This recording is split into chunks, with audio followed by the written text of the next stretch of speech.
வணக்கம். ஆய்வுக்களத்தில் உங்களை சந்திப்பதில் மகிழ்ச்சி. இலங்கை அரசு அந்நாட்டிலிருந்து வெளியேறியவர்களை மீண்டும் நாடு திரும்புமாறும் அவர்கள் விட்டுச் சென்ற சொத்துகள் மீது உரிமை கோருமாறும் அழைப்பு விடுத்துள்ளது. இங்கு தமிழகத்தில் பூந்தமல்லியில் சிறப்பு முகாமில் இலங்கையைச் சேர்ந்த மகேஸ்வரன் என்பவர் இருக்கிறார். 2012 அக்டோபரில் திருமணமாகி அடுத்த 2வது மாதத்தில் டிசம்பர் 17ஆம் தேதி சிறப்பு முகாமில் அடைக்கப்பட்டவர். இன்று வரை முகாமில்தான் அடைபட்டிருக்கிறார். இந்நிலையில் அவரது மனைவி பிரசாந்தி உயர்நீதிமன்றத்தில் மனு ஒன்றை தாக்கல் செய்கிறார். சிறப்பு முகாமில் உள்ள தன் கணவரை விடுவித்தால்தான் தாங்கள் இலங்கைக்கு செல்ல முடியும், அதற்கு அரசுக்கு உத்தரவிட வேண்டும் என்பது அவரது வேண்டுகோள். விசாரித்த நீதிபதி, இலங்கை அரசே விடுதலை புலிகள் இயக்கத்தை கலைத்துவிட்டோம் என்று கூறும் பொழுது மனுதாரரே விரும்பியும் கூட விடுதலை புலி என்று காரணம் காட்டி விடுவிக்க அரசு மறுப்பது ஏன் என்று தெரியவில்லையே என்று கூறியிருக்கிறார். மேலும் விடுவிப்பது தொடர்பாக 2 வாரங்களுக்குள் மறுபரிசீலனை செய்ய வேண்டும் என்றும் உத்தரவிட்டிருக்கிறார். நம் அரசு அனுப்ப தயங்குகிறதா என்பதை தெளிவுபடுத்திக் கொள்ளவும் இதையொட்டிய சில அடிப்படை கேள்விகளுக்கும் விடை தேடலாம். பங்கு பெறுவோர் பாரதிய ஜனதாவைச் சேர்ந்த பேராசிரியர் திருமதி ராஜலட்சுமி, இயக்குனர் ஈழ ஆதரவாளர் புகழேந்தி தங்கராஜ் மற்றும் அண்ணா திராவிட முன்னேற்றக் கழகத்தைச் சேர்ந்த தலைமை கழக பேச்சாளர் ஆவடி குமார் விரைவில் இணையவிருக்கிறார். நேயர்களே, சுருக்கமான கேள்விகளோடு நீங்களும் பங்கு பெறலாம். ஆழமான அலசலுக்கு அகலாதிருங்கள். ஆய்வுக் களத்திலிருந்து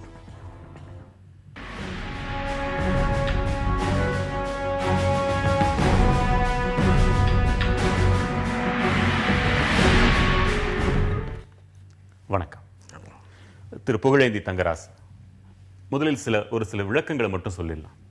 அகதிகள் முகாம்னாலே இது யார் பொறுப்புல இருக்கு? தமிழக அரசா, மத்திய அரசா, இரண்டுமா? யாருக்கு என்ன அதிகார வரம்பு? இவர்கள் விட மறுக்கிறார்களா, அவர்கள் விட மறுக்கிறார்களா? யாருடைய எண்ணம் இது? குழப்பம் தெளிவுபடுத்து. இந்த கேள்வியை நாங்கள் தொடர்ந்து கேட்டுக்கிட்டு இருக்கோம். ஏன்னா அகதிகளை பராமரிக்கிற பணிகள் தமிழக அரசிடம் இருக்கிறது. ஆனால் அகதிகள் முகாம் தொடர்பான சில முடிவுகளை எடுப்பது கியூ பிரான்ச். இந்த கியூ பிரான்ச்சை பற்றி தான் நாங்கள் கேட்கிறோம். இது தமிழ்நாடு அரசாங்கத்துடைய போலீஸா இல்லை மத்திய அரசாங்கத்துடைய போலீஸானா அந்த கேள்வி இருந்து கொண்டே இருக்கிறது. ஏன்னா கியூ பிரான்ச் எடுக்கிற முடிவுகள் அனைத்தும் மத்திய அரசால் திணிக்கப்படும் முடிவுகளாகவே இருப்பதை பார்க்கிறோம். அதனால் கியூ பிரான்ச் யார் கண்ட்ரோலில் இருக்குது அப்படின்னு செங்கல்பட்டு அகதிகள் முகாமில் நடந்த போராட்டத்தில் நாங்கள் இந்த கேள்வியை கேட்டுக்கொண்டு இருக்கிறோம்.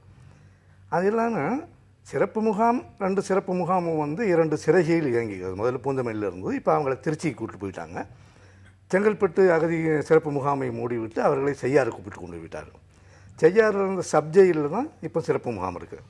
திருச்சி சிறை முகாம்னு நினைக்கிறதா, சிறைனே நினைக்கிறதா? செய்யாறு அதை முகாம்னு நினைக்கிறதா? கண்டிப்பாக அடைக்க 4 சுவர்களுக்கு அடைக்கப்பட்ட எப்படி முகாமாக இருக்க முடியும்? அது கண்டிப்பாக முகாம் வீட்டுக்கும் 4 அது சிறை கொட்டடி.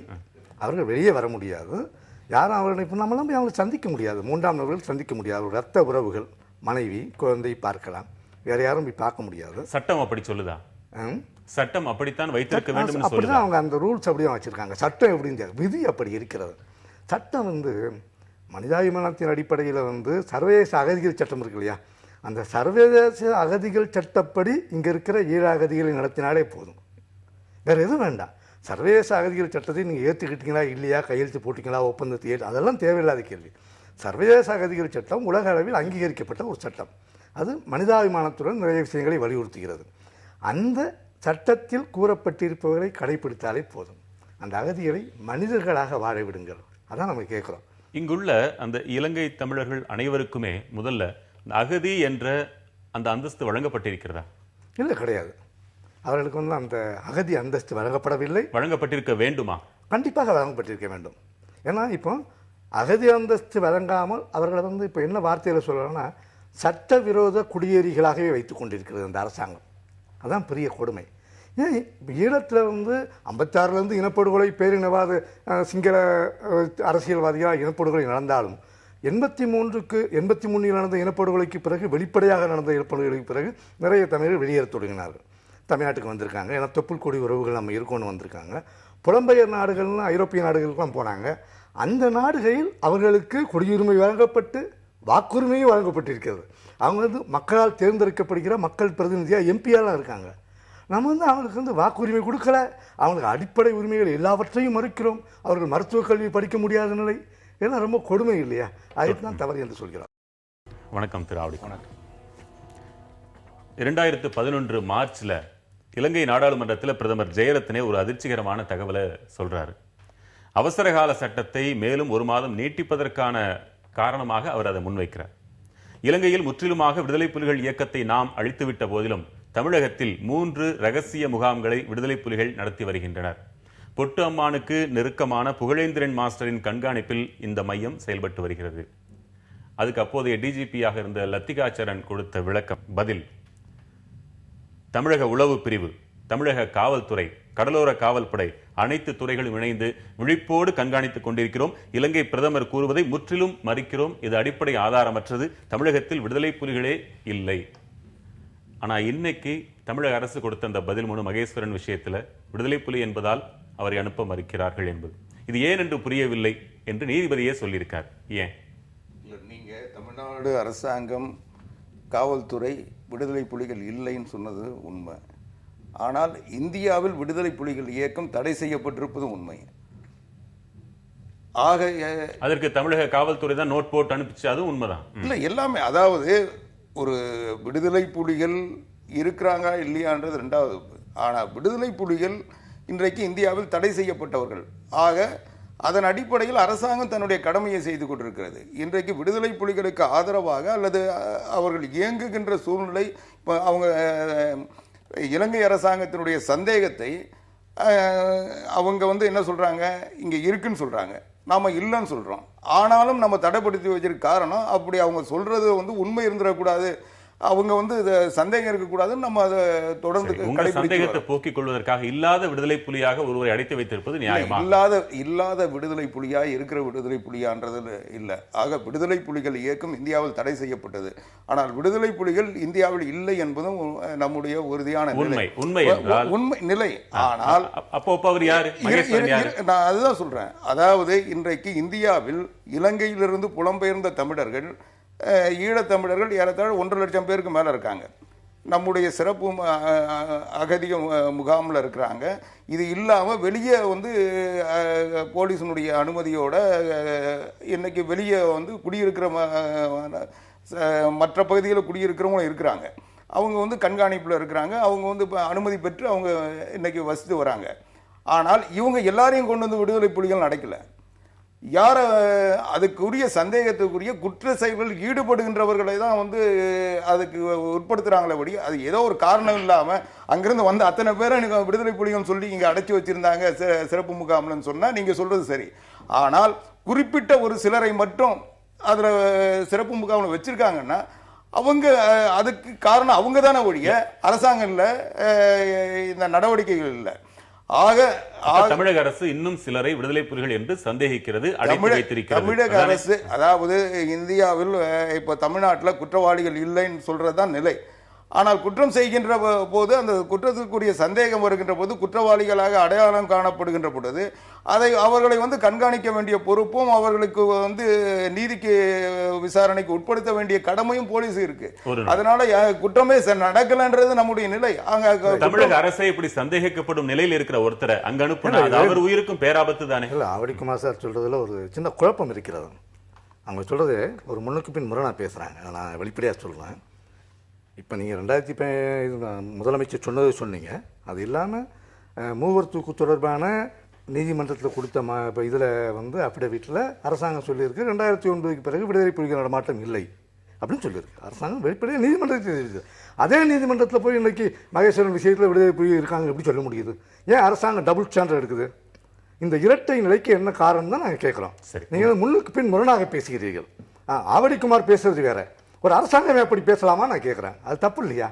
இல்லை. அதாவது இன்றைக்கு அந்த குறிப்பிட்ட நபர் அவர்களுடைய குற்றத்தினுடைய தன்மையின் அடிப்படையில் தான் அந்த வழக்கில் அந்த சொல்றாங்க. அவர் விடுதலை புலிகளுக்கு ஆதரவாக இருந்தாரா இல்லையா என்றதை அந்த சந்தேகத்தினுடைய நிலைப்பாடு தான் அவர் சிறப்பு முகாமில் வச்சிருக்காங்க.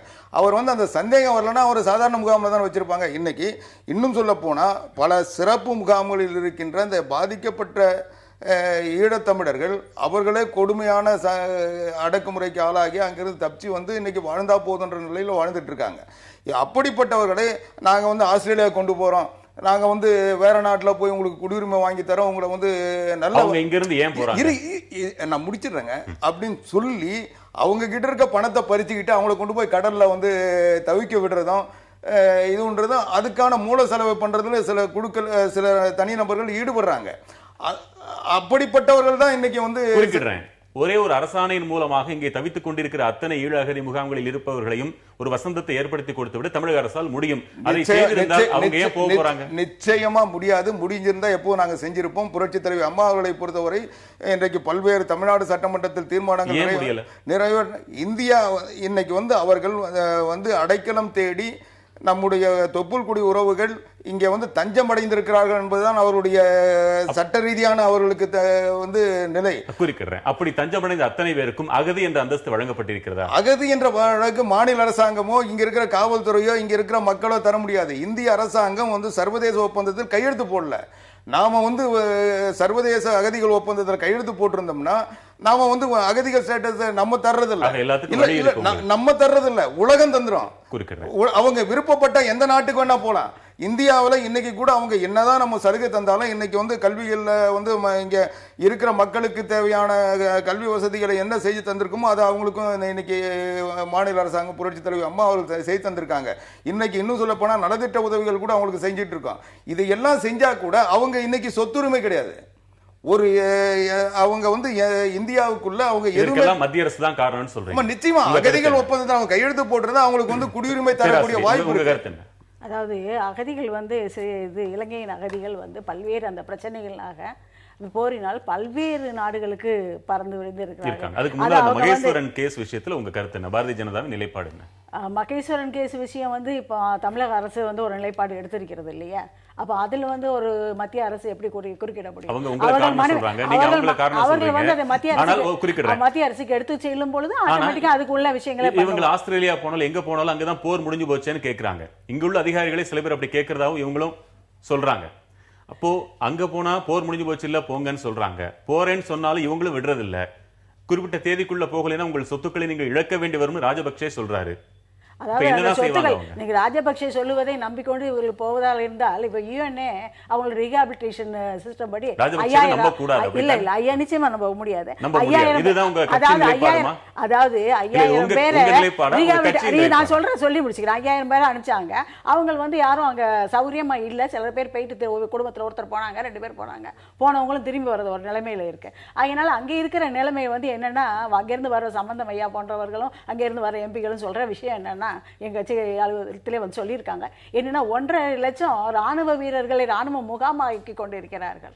ஏற்கனவே அந்த பூமி பால்பட்டு போச்சு. ராணுவ முகாமாக்கி கொண்டிருக்கிறார்கள். ராணுவ வீரர்களை குடியமைத்திருக்கிறார்கள். ஆகையினால் இது இப்படியே அதை வந்து இன்னும் பெரிய அளவில் சரியாக செய்ய வேண்டும் என்றால் வீடு கட்டி கொடுப்பதற்கு நாம் பணம் கொடுக்கிறோம். நம்மளுடைய அரசாங்கம் பணம் கொடுக்கிறது. ஆனால் அந்த செலவெல்லாம் நம்மளுடைய இருக்கிற தமிழ் மக்களுக்கே கிடைப்பதில்லை. இன்னும் பார்த்தீங்கன்னா அவங்க சொல்ற இதெல்லாம் பார்த்தா நம்மளும் ஊடகங்களை வரதை பார்த்தோம்னா அந்த தமிழ் மக்கள் அங்கே இருக்கிற தமிழ் மக்களே ஏதோ சோமாலிய மக்கள் போல வளமான பூமி, முள்ளிவாய்க்கால் பகுதி, யாழ்ப்பாணம் பகுதி வளமான பகுதி. அந்த பகுதியில் அவர்கள் வாழ்வது வாழ்வாதாரம் இல்லாமல், வாழ்வதற்கு தேவையானது இல்லாமல், அவர்களுக்கு சொன்ன மாதிரி சிட்டிசன்ஷிப் ரைட்ஸ் கிடையாது, ஹியூமன் ரைட்ஸ் கிடையாது, அவர்களுக்கு எந்த உரிமையும் கிடையாது, கல்வி உரிமைகள் கிடையாது, ஹெல்த் உரிமை கிடையாது, சுகாதார உரிமைகள் கிடையாது. இந்த அடிப்படையில் ராஜபக்சே தான் மீண்டும் அங்க அதிபராக வரணும்னு வாழ்த்துவீங்க. அதாவது அந்த வாழ்த்தையே திருப்பி மீடியா ட்விஸ்ட் பண்ணிட்டு இருக்காங்க. ஆகையினால் வாழ்த்துங்கிறது ஜெனரலா சார்க்ல பாக்குறாரு. நவம்பர் 27ஆம் தேதி சார்க்ல ஒரு பிரைம் மினிஸ்டர் பாக்குறாரு. பேசும்போது அவரோட ஒரு வாழ்த்து சொல்றாங்க. இது வந்து என்னமோ நாங்க போய் தேர்தல் வேலை பண்ற மாதிரி நீங்க சொல்லக்கூடாது. ஆகையினால ஒரு பக்கத்து நாடு அதுல ஒன்று எங்களுடைய இது என்ன இருக்கும்னு சொல்ல முடியும். ஆகையினால அடுத்த அதிபர் வருகிறவர் எப்படி இருக்க போகிறார்? அவர் வந்து இந்த மைத்ரேயி பால என்று ஒருத்தரை நிப்பாட்டி இருக்கிறார்கள். ராஜபக்சே என்ன சொல்லியிருக்காரு? சோனியா காந்தி சொன்னதுதான் நாங்க செஞ்சோம். இந்தியாவுக்காக நாங்க போரை நடத்தணும். 1.5 லட்சம் தமிழர்களை நாங்கள் கொன்றோம் என்று சொல்லப்படுவது இது இந்தியாவின் யுத்தம். இந்தியாவின் யுத்தத்தை நாங்க நடத்தணும் அவரே சொல்றாரு. ஆகையினால இதுக்கு காங்கிரஸ் ஆட்சியும் சோனியா காந்தி அம்மையார் ராஜீவ்காந்தி இறந்ததற்காக எடுத்த நிலைப்பாடும் தான் காரணமே தவிர இதற்கு எல்லாரையும் ஒரே ஒரு கேள்வி, ராஜபக்சேவை நம்ப முடியாதுங்கிறது உங்க தரப்பா இல்ல உங்க கட்சியின் நிலைப்பாடா? அதாவது ஒரு அயல்நாட்டில் இருக்கிற இதுவரைக்கும் அவர் செய்து கொண்டிருப்பது தமிழ் மக்களுக்கு சாதகமான விஷயங்களை தவிர சாதகமான விஷயங்கள் இல்லை என்று நமக்கு தெரியும். ஒரு தமிழராக நான் சொல்றேன், ஒரு தமிழச்சியாக நான் சொல்கிறேன். சரி, அதோட விட்டுறலாம். உங்க குறுக்கிடுறீங்க. நான் 2 நேயர்களை மட்டும் எடுத்து வந்துறேன். நேயர்கள் இணைப்புல இருக்கீங்க. முதல் நேயருக்கு வணக்கம். உங்க கேள்வி என்ன? சார் வணக்கம் சார். வணக்கங்க. உங்க கேள்வி கேளுங்க சார். ஆவடி குமார் சார் கிட்ட கேக்குறேன் சார். கேளுங்க சார். திமுகவும் அதிமுகவும் ஒரே நிலைப்பாடு தான் சார். ஈழத்தமிழர் பிரச்சனை அவங்களுக்குள்ள எந்த மாற்றம் கிடையாது.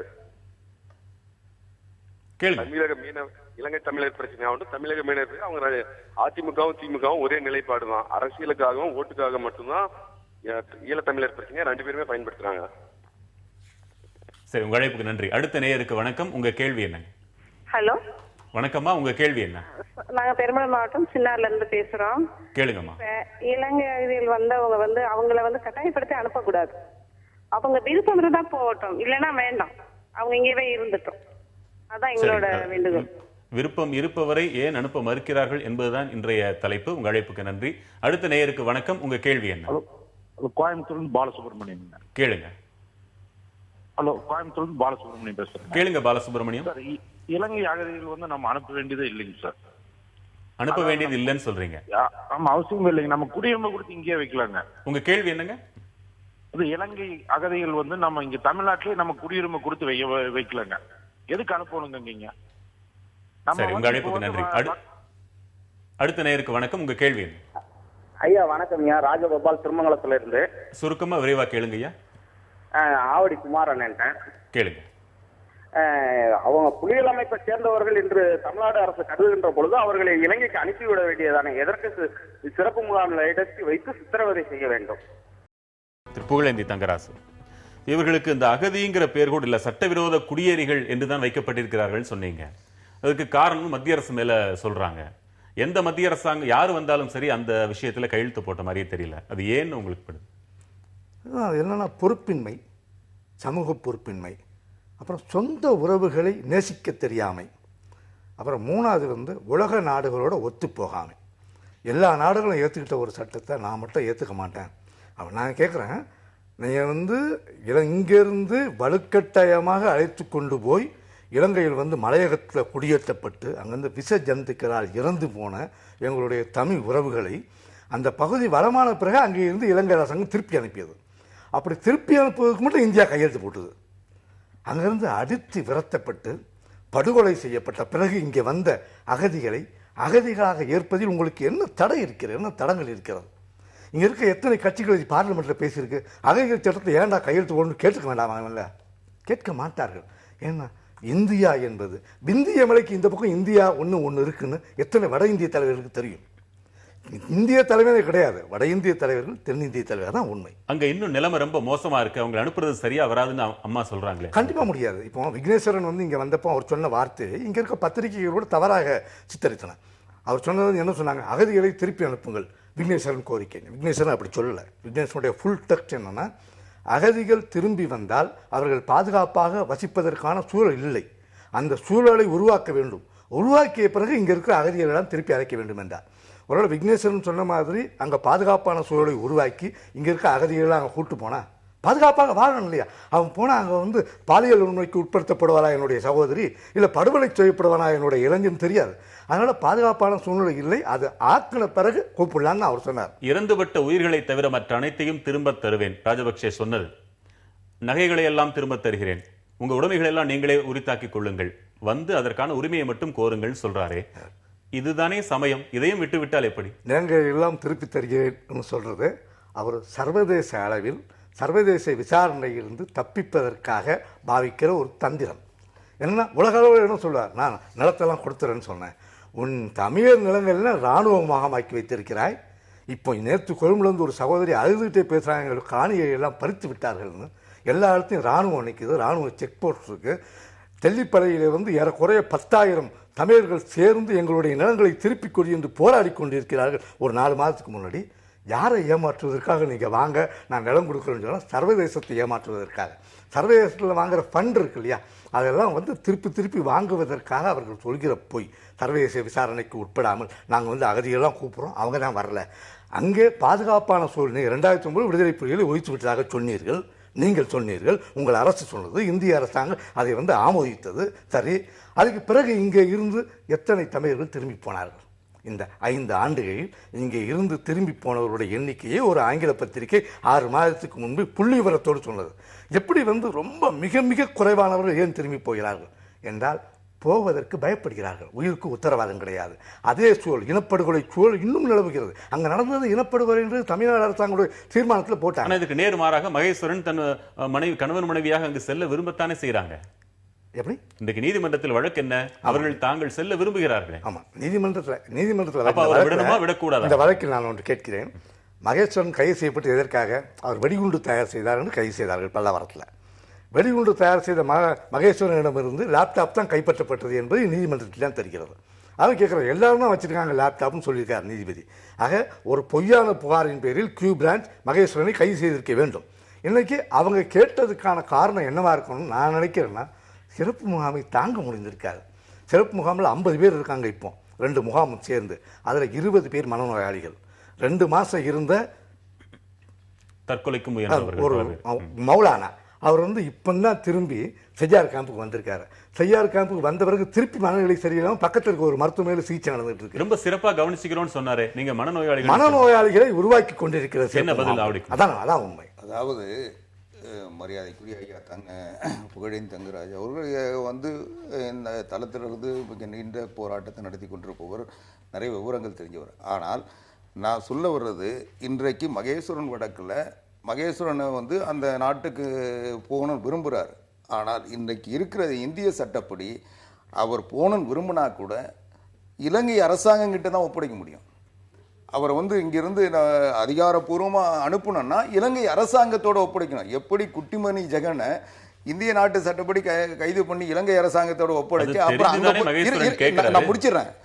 அவர் கேட்குறாரு, இப்போ அவர் கேட்கறதே வந்து இல்ல, அவர் கேட்கறதே வந்து பத்மநாபன் குமரன் மாதிரி நோக்கத்தில் கேட்குறாங்களா என்னன்றது தெரியாது. அதாவது என்னன்னா, இவங்க அரசாங்க சட்டப்படி இவங்க கோர்ட்லேருந்து விடுதலை பண்ணி அனுப்புனாங்கன்னா அடுத்த நிமிஷம் இலங்கை அரசாங்கத்தோட இவங்க ஒப்படைப்பாங்க.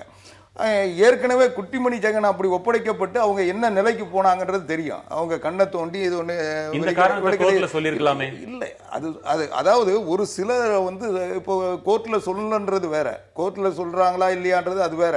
ஆனால் உண்மை என்னன்னா, இந்தியாவில் அவர்கள் வந்து இப்போ புலம்பெயர்ந்த வந்து தங்கி இருக்கிறவங்க தஞ்சம் அடைந்தவர்கள்ன்ற வகையில் தான் அவங்களுக்கு முகாம் அமைத்து மத்திய அரசாங்கத்தினுடைய நேரடி, இன்னும் அந்த முகாமில் அவங்களுடைய செலவினங்கள் கூட மத்திய அரசாங்கத்தினுடைய நிதியில் அவங்களுக்கு இவ்வளோ செலவழிக்கணுன்றது அவங்க தான் இது பண்ணுறாங்க. அதுக்கு கூடுதலாக வந்து மாநில அரசாங்கம் தன்னுடைய பொறுப்பில் செய்கிறாங்க, அது வேற. ஆனால் என்ன செய்தாலும் அங்கே மனநோயாளிகள் உருவாவது இல்லை, அதுதான் நான் முடிச்சிடறேன். அதுதான் அவங்க இல்லை, அந்த சட்டவிரோதமாக ஐயா சொன்ன மாதிரி சட்டவிரோதமாக இந்தியாவில் தங்கி இருக்கின்றவர்கள் அவர்கள் குற்ற நடவடிக்கைகள் அல்லது இந்திய நாட்டு சட்டங்களுக்கு முரணாக செயல்படுகின்ற பொழுது அவர் குற்றம் சாட்டப்படுகின்ற பொழுது அவர்கள் சிறப்பு முகாமில் வைக்கப்படுறாங்க. இங்கே வந்து குற்றம் சாட்டப்படுவார்கள். ஆமா, இங்க அதாவது நம்ம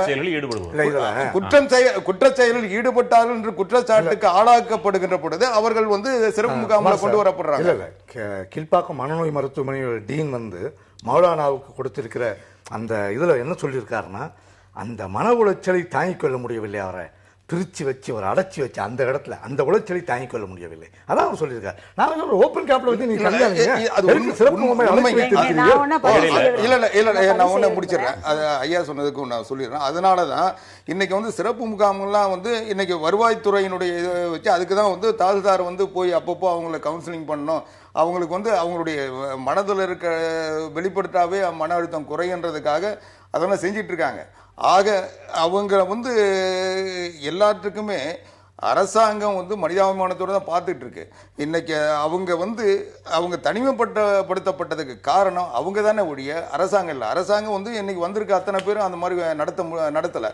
இவங்க மட்டும் ஏன் நடத்த வேண்டிய சூழ்நிலை வருதுன்னா அவங்க மேல குற்றச்சாட்டு வருது. குற்றச்சாட்டுக்கு வந்து தங்கராசு தரணும். அதுக்கு முன்னால திரும்ப ராஜலட்சுமி, இவ்வளவு அந்த மக்கள் மேல அக்கறையோடு இருக்கிற பாரதிய ஜனதா ஒரு அகதிகள் குறித்த அந்த சர்வதேச ஒப்பந்தத்தில் கையெழுத்திட்டு இவங்க அத்தனை பேருக்குமே அகதி அந்தஸ்து கொடுத்திருக்கலாம். ஏன் குடியுரிமையே கூட கொடுத்துடலாமே? அவ்வளவு கஷ்டப்பட போறாங்களே. இவங்களும் நல்லா இருக்கட்டும், ராஜபக்சேவும் நல்லா இருக்கட்டும். அதாவது இங்க வந்து சொல்லிக்கிறேன். அதாவது இந்த திராவிட கட்சிகள், இங்க ஆட்சியான திராவிட கட்சிகள் வந்து ஸ்ரீலங்கன் பிரச்சனையை வச்சுதான் எப்பவுமே அவங்க ஓட் பேங்க். ஆனால் இவர்கள் ஏன் இதை எடுத்து செல்லவில்லை? அரசாங்கத்துல, இந்திய அரசாங்கத்துல திராவிட கட்சி தான் வந்து பெரும்பான்மையா 5-7 அமைச்சர் வச்சிருந்தாங்க. இப்படி இருக்கும் பொழுது அவர்களுடைய சார்பில் தான்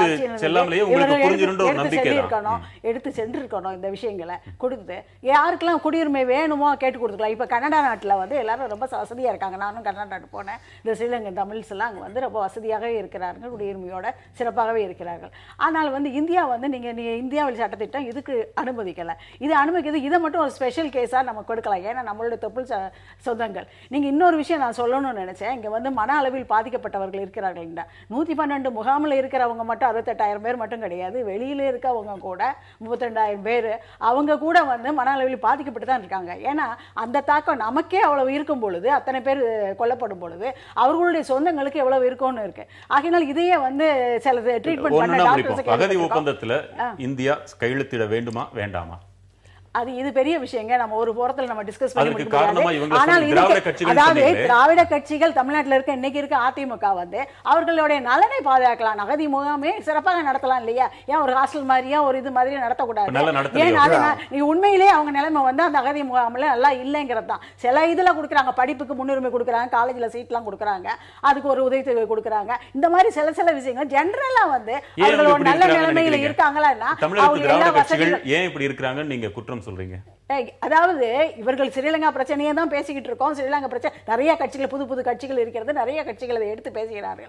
ஆனா அந்த அளவுக்கு ஏன் இந்த நானே எப்பொழுதுமே யோசிப்பேன், சாதாரணமாகவே இந்த அகதி முகாம்களில் இருக்கிறவங்களுக்கு எல்லா வசதிகளும் ஏன் செய்து கொடுக்க கூடாது? அவங்க நல்ல குடியிருப்புகளை ஏன் அமைத்து தரக்கூடாது? ஏன் செய்யல இந்த அரசாங்கங்கள் தான் நினைப்பேன். அடுத்தது ஏன் இந்திய அரசாங்கத்தை அவங்க வந்து காங்கிரஸ் அரசாங்கம் இருக்கும்பொழுது அதை கேட்கறதுக்கே பயந்துருப்பாங்க, இவங்களுக்கெல்லாம் குடியுரிமை கொடுப்போம். இந்தியா வந்து ரொம்ப பாப்புலேஷன், மக்கள் தொகை உள்ள நாடு, எல்லாருக்கும் குடியுரிமை கொடுத்து இருப்பது கஷ்டம். கனடா மாதிரி நாட்டுல வந்து 0% growth rate. ஒரு மாநிலத்துல மட்டும் இல்ல, இலங்கையில பல்வேறு மாநிலங்கள் இருக்காங்க. கேட்டாதான் மத்திய அரசுக்கு தெரியுமா தமிழ்நாடு வேற ஒரு நாடா?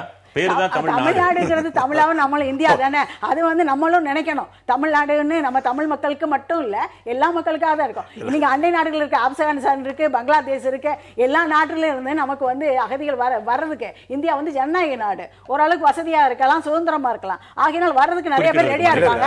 ஆக இந்த நாட்டில் நம்ம சில திட்டங்களை பார்த்துதான் அமல்படுத்த வேண்டும். இதை இவர்களும் எடுத்து செல்ல வேண்டும் என்று சொல்கிறேன்.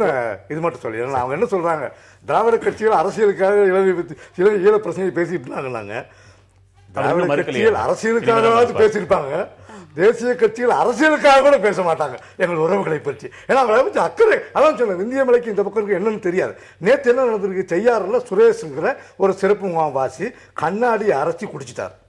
இப்போ அவர் உயிருக்கு போராடி கொண்டிருக்கார் சென்னை பொது மருத்துவமனையில். என்ன காரணம்? அந்த மன உளைச்சல் தான் காரணம். அவங்க இங்க வந்து சும்மா இல்ல, பல்வேறு குற்றச்செயல்களில் ஈடுபடுறாங்கன்ற குரல்கள் அங்கங்க எழத்தான் செய்யும். பதில ஒரு நொடியில் நான் பெறேன். நேயர்களுக்கு வணக்கம். முதல் நேயர், உங்க அழைப்பு, எங்கிருந்து பேசுறீங்க, உங்க கேள்வி என்ன? வணக்கங்க, உங்க கேள்வி என்ன? இல்ல, இங்க இருந்து போறவங்களுக்கு ஒரு நாள் பாதுகாப்பு கொடுக்கறது பெருசு இல்லைங்க. சொல்லுங்க. உயிருக்கு உத்தரவாதம் இருக்குங்களா? அதனால அங்க அனுப்பக்கூடாதுங்கிறது உங்க கருத்தா? ஆமாங்க. இங்க இருந்து போற அன்னைக்கு ஒரு 2 நாளைக்கு உயிருக்கு பாதுகாப்பு கொடுக்கறது பெருசு இல்லைங்க.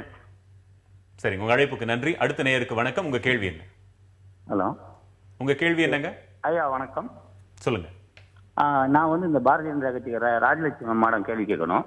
கேளுங்க ஐயா. அதாவது இந்த ஈழத்தமிழர்களுக்கு நீங்க வந்து குடியுரிமை கொடுக்கணுன்றதான் என்னுடைய நோக்கம். நானும் இலங்கையில இருந்து வந்து ஒரு அகதி தான். எனது தந்தை இந்தியாவில் பிறந்தவர், எங்க அம்மா இந்தியாவில் பிறந்தவங்க, எங்க தந்தையோட தந்தை எல்லாருமே இந்தியா. நான் மட்டும்தான் இலங்கை அகதி என்று பேர்ல இருக்கேன். இலங்கையில எங்களை வந்து கள்ளத்தோணின்னு சொல்றாங்க, இங்க வந்து அகதின்றீங்க. அப்ப நாங்க எந்த நாட்டுக்கு சொந்தக்காரங்க? எங்க அப்பா அம்மா எல்லாம் இங்க பிறந்தவங்க, எனக்கு பிறந்த பிள்ளை இங்க தான் பிறந்திருக்கு, என்னோட பிள்ளையும் இங்க பிறந்திருக்கு. நான் மட்டும் அகதி. சரி, சட்டப்படிதான் நீங்க அகதி, எங்கள் உறவுதான். உங்க அழைப்புக்கு நன்றி. அடுத்த நேயருக்கு வணக்கம், உங்க கேள்வி என்ன? நான் கேட்கணும். நான் சதீஷன் பேசுறேன், வாணியம்ல இருந்து. கேளுங்க ஐயா. அதாவது இப்ப தமிழ்நாட்டில இருந்து இலங்கை பக்கத்துல இருக்கனால இங்க இருக்க ஆட்கள் ஏதாவது தப்பு பண்றாங்க அப்படின்னு சொல்லி அடிக்கடி பிடிச்சி போட்டுறாங்க ஒரு சந்தேக கேஸ்ல. ஏன் தமிழ்நாட்டு அகதிகளை வந்து வேற மாநிலத்துக்கு இடம்பெயர்த்துக்க கூடாது அப்படின்னா அந்த மாதிரி பிரச்சனை வராம வாய்ப்பு வரும்ல? சரி, அழைப்புக்கு நன்றி. அடுத்து ஒரே ஒரு நேயர். வணக்கம், உங்க கேள்வி என்ன? சார் வணக்கம். வணக்கங்க, கேளுங்க சார். இந்த கேள்வியை வந்து இந்த 2 பேர்கிட்டையுமே கேட்கறது தப்பு. ஏன்னா சிங்களத்தின் எடுபடியா கையாள போனது டெல்லி, அதுக்கு அடிமையா போனது தமிழ்நாடு. இவங்க பொழப்பு நடத்துவாங்க, இதை வச்சு அப்பப்ப பொழப்பு நடத்துவாங்க. எதிர்கட்சியா இருக்கப்போ அப்படி பேசுவாங்க, ஆளுங்கட்சியா போனவனு வேற மாதிரி பேசுவாங்க. மொத்தத்தில் ராஜதந்திர தளத்தில் இந்தியா சிங்கள அடிமை. இதை மாற்றவே முடியாது. இன்னும் இந்த கேள்வியை வந்து ராஜபக்சே கேட்டாலும் ஒழுங்கான பதில் கிடைக்கும். either it is right or wrong, he is telling a correct answer. உங்க அழைப்புக்கு நன்றி. புகழேந்தி தங்கராசு, போர்க்குற்ற விசாரணை வேண்டும், பொருளாதார தடை விதிக்க வேண்டும், பொது வாக்கெடுப்பு வேண்டும் என்றெல்லாம் சட்டமன்றத்தில் தீர்மானங்கள் நிறைவேற்றிய தமிழக அரசை இந்த விஷயத்தில் மட்டும் நீங்க சந்தேகிக்கிறீங்களா? நான் அப்படி சந்தேகப்படலை. நான் ஆரம்பத்தில் சொன்ன மாதிரி கியூ பிரான்ச் வந்து தமிழ்நாடு அரசாங்கத்துடைய கட்டுப்பாட்டில் இருக்கிறதா இல்லையாங்கிறதான் கேள்வி. சிறப்பு முகாம் எடுங்க, 103 ஓப்பன் கேம்ப் இருக்குது. 103 ஓப்பன் கேம்பில் எதுக்கு கியூ பிரான்ச்சுக்கு ஆஃபீஸ்? விஐபி அந்த பக்கம் ரோட்டில் போனால் உடனே ஏன் அகதி முகமாக இருக்க அத்தனை அகதியும் உள்ளே அடைச்சி வெளியே வரக்கூடாது ஏன் கட்டாயப்படுத்துறீங்க? அவன் சமூக விரோதிகளா? அவங்க எங்கள் உறவுகள் அடிப்பட்டு நல்ல வாழ்ந்தவர்கள், நல்ல வாழ்க்கை வாழ்ந்தவர்கள், வளமான வாழ்க்கை வாழ்ந்தவர். அவர் சொத்து பறிக்கப்பட்டது, அவர்கள் பாலியல் வன்முறைக்கு உட்படுத்தப்படாங்க, பயந்து ஓடி. ஆனா இங்க குற்றச்செயல்கள் ஈடுபடுறாங்க, அதுக்கு அவங்க தான் காரணம்னு சொன்னாங்க. எது கிடையாது, எந்த குற்றச்செயலும் கிடையாது. குற்றச்செயலிருந்து விடுவிக்கப்பட்டவர் தான் அந்த தம்பி. இப்போ அந்த கண்ணாடி அரைச்சி குடிச்சிட்டு மருத்துவமனையில் சிகிச்சை எடுத்துட்டு இருக்கவர் குற்றத்திலிருந்து விடுவிக்கப்பட்டு 3 மாதம் ஆகிவிட்டது. 3 மாதம் ஆன பிறகு நான் தான் கேட்டேன், யார் குற்றவாளி?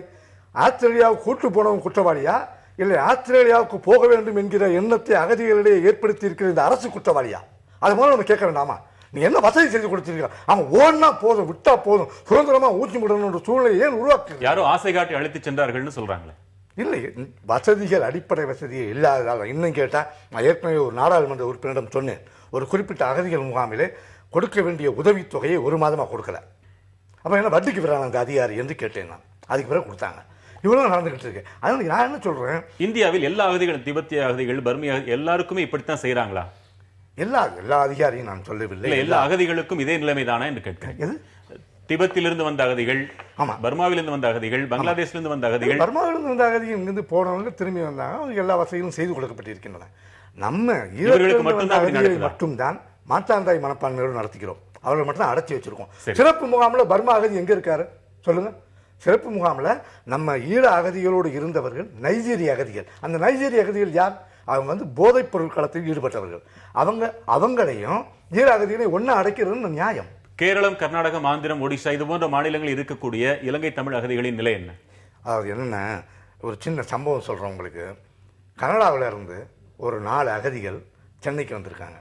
அவங்க கனடா குடியுரிமை பெற்றவர்கள், ஈழ அகதிகள். அங்கே போனவங்க குடியுரிமை பெற்றவர்கள். சென்னைக்கு வந்தப்போ விமான நிலையத்தில் கியூ பிரான்ச் ஏதோ ஒரு தகவலின் அடிப்படையில் கைது செய்து விட்டது. அவருடைய பெயர் வந்து ஒருத்தர் சந்திரமோகன், ஒருத்தர் சுதானந்தன், இன்னொருத்தர் பிரகாஷ். 2014 பிப்ரவரியில் நடந்திருக்கு. அவங்க கைது செய்யப்பட்டார்கள் என்பது தெரிந்தவுடன் கனடா அரசாங்கம் தன்னுடைய சிட்டிசன்ஸுக்காக அங்கிருந்து உடனடியாக அதிகாரிகள் மூலமாக அணுகி நீதிமன்றத்தையும் அரசாங்கத்தையும் 2 மாதத்தில் கூட்டு போயிட்டாங்க. ஆனால் இங்கே மற்ற சிறப்பு முகாம்களுக்கு மற்ற அகதிகளை யார் அழைத்து செல்வது? ஒரு வரியில சொல்லுங்க, இங்குள்ள அகதிகளை அனுப்பலாமா வேண்டாமா? என்னன்னா இலங்கையும் கூப்பிடாது, இந்தியாவும் கூப்பிடாது. ஏன்னா அவர்களுக்கு ஒரு நாடு இல்லை. அவர்களுக்கு பேசுவதற்கு ஒரு நாடு இருந்தால் அந்த நாடு அவர்களுக்காக பேசுகிறது. அது வரைக்கும் அனுப்பக்கூடாது அப்படிங்கிறத உங்களுடைய சில வரிகள். அதாவது பிஜேபி அரசாங்கமானது நம்ம இலங்கை தமிழர்களை நன்றாக நல்ல முறையில் அங்கே குடியமர்த்த ஏற்பாடுகளை செய்யும். இதை நிச்சயமாக எத்தனை வருஷம் வேணும் அதுக்கு? அதாவது எத்தனை ஒரு வருடம் ஆகலாம், 2 வருடம் ஆகலாம். அதுக்கு மேல நிச்சயமாக நாங்கள் அதற்கு நல்ல உழைப்புகள் செய்வோம். மகிழ்ச்சி. அதாவது மரியாதைக்குரிய ஐயா புகழேந்தி தங்கராஜ் அவர்கள் தெளிவாக சொன்னார். அது எல்லாமே உண்மை. அவருடைய ஆதங்கம் நியாயமானது, எல்லாமே உண்மை. ஆனால் இன்றைய சூழ்நிலையில் ஒரு மாநில அரசாங்கம் தன்னுடைய அதிகாரத்துக்கு உட்பட்டு என்னென்ன செய்ய வேண்டுமோ அத்தனையும் செஞ்சிட்டு இருக்கோம். இன்னைக்கு பார்த்தீங்கன்னா அவர்களுக்கு வந்து ஏன் இங்கிருந்து வெளியேற முயற்சி பண்ணுறாங்கன்னா அதுக்கு அடிப்படை காரணம் அவர்களுக்கு சுதந்திரம் இல்லை. அவர்கள் சுதந்திரமாக வாழ முடியாது இந்தியாவில். அவர்கள் வந்து கொடுத்துட வேண்டியதானே. அதாவது அவங்க 6 மணி ஆனா அவங்க வந்து முகாமில் போனாலும் மறுபடியும் வந்து ரிப்போர்ட் பண்ணணும். அவங்க வந்து கண்காணிப்பில் உள்ள சட்டவிரோத குடியேறிகள். அதுதான் நம்முடைய சட்டத்தினுடைய நிலை. ஆக அவர்கள் வந்து கண்காணிப்பில் வைக்கப்பட்டிருக்கிறார்கள். அவர்களுடைய நடவடிக்கைகள் வந்து அரசாங்கத்தினுடைய நேரடி கண்காணிப்பில் இருக்கிறது. அதுதான் வந்து சட்டத்தினுடைய நிலை. நான் சொல்லி முடிச்சிடுறேன். ஆனால் இப்படிப்பட்ட நிலையில் ஒரு மாநில அரசாங்கம் தன்னுடைய நிலைக்கு என்னென்ன செய்ய முடியுமோ அதெல்லாம் செஞ்சிட்டு இருக்காங்க. ரெண்டாவது, அவர்களுக்கு வந்து என்னதான் மாநில அரசாங்கம் உதவி செய்தாலும், அவங்களுக்கு கல்வி, அவங்களுக்கு குழந்தைகளுக்கு எதிர்காலம் இருந்தாலும், அவங்க குழந்தைகள் எந்த காலத்திலும் இந்தியாவினுடைய ஒரு சொத்துரிமை பெற முடியாது, இந்தியாவினுடைய சட்டப்படி அவர்கள் வாழ முடியாது. அதுதான் இன்னைக்கு வந்து ஒரு தீர்மானம் சட்டமன்றத்தில் போடுவீங்கன்னு நம்புறோம். உங்க வருகைக்கு ரொம்ப நன்றி. நேரம் கடந்துட்டோம். மற்றொரு முக்கிய தலைப்பில் மீண்டும் ஆய்வுக்களத்தில் சந்திக்கலாம். வணக்கம்.